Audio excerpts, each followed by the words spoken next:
Okay, good. Guys, congratulations on the film.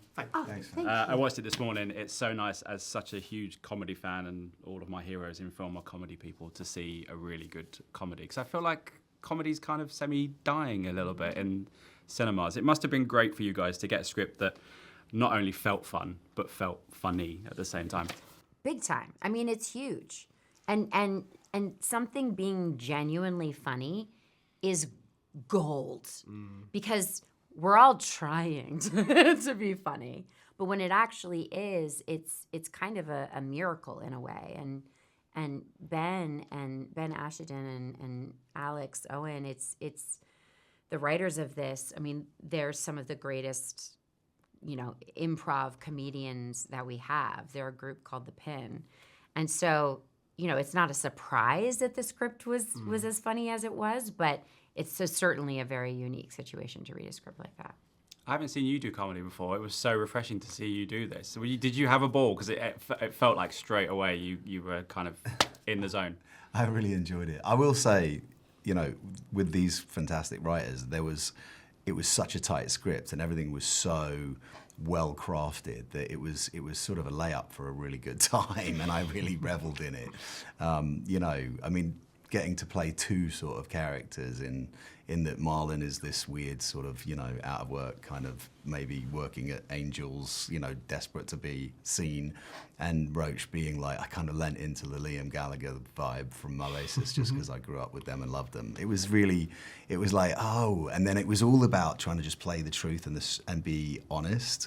But it was a part of me that was going, but wait, what's the time? I would be like, But every time I asked Tom about the comedy aspect of it, it was always like he'd always come back to just play the sincerity and the truth, because that's what is sort of written and works. So That's perfect. I did chuckle the fact they got you to play an elf. And a pizza night. Yes, it's true. Right. I drew the line at he's from Kent. I think they were like there was a point where it was like, I'm an actor from. I was like, we can't say from Kent. It's got to be from the Cotswolds or something.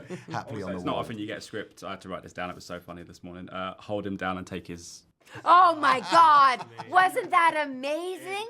fits of laughter. I was watching it on my laptop, and my wife works opposite me, and she was just like, "What are you watching?" I was like, "This is the funniest thing ever." I noticed in the poster you're holding an iron. Yeah, I noticed that for ages. I know. I was like, I think the poster actually sums up the film quite well for your character, Nick, in the sense that these two are obviously like looking out at something, and you're just looking directly at the camera. not quite knowing what's going on, but terrified.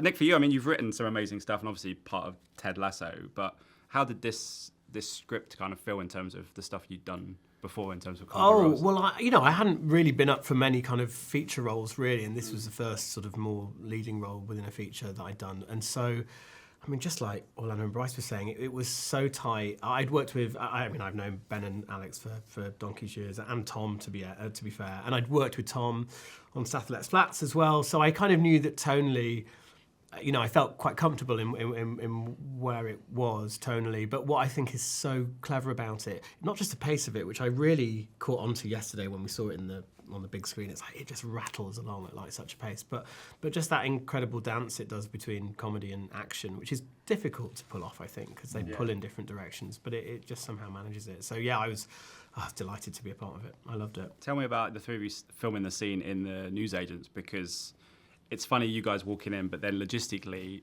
you're in the background, you're over here and everything else. So to make that funny is quite a task, I would imagine. it's a good setup on the street. Yeah. It's a good setup on the street where we go, wait, what are we bringing? And then it's like... We're all in our own little worlds then, aren't we, actually? Yeah, we're all in our own... Yeah. That was... They had a little machine that would push those crisps out, remember? I was literally going to say, the crisp thing is just... They did. How many times did you have to do that? Or there was multiple times, I'm sure, yeah. And you smelling shoe I polish. know, I mean, it's absolutely mad, isn't it? Like, was that a prop that was there? But were you meant to smell it? Were you meant to smell it? No. See, this is what he was doing. This is I wanted to ask about the improv, because in a newsagent, there's like things you could... That's brilliant that you just picked it up. Yeah, That's I was so like... good. And then the other bit that Ben reminded me yesterday was like when we were with the kids and it was like holding the grenade.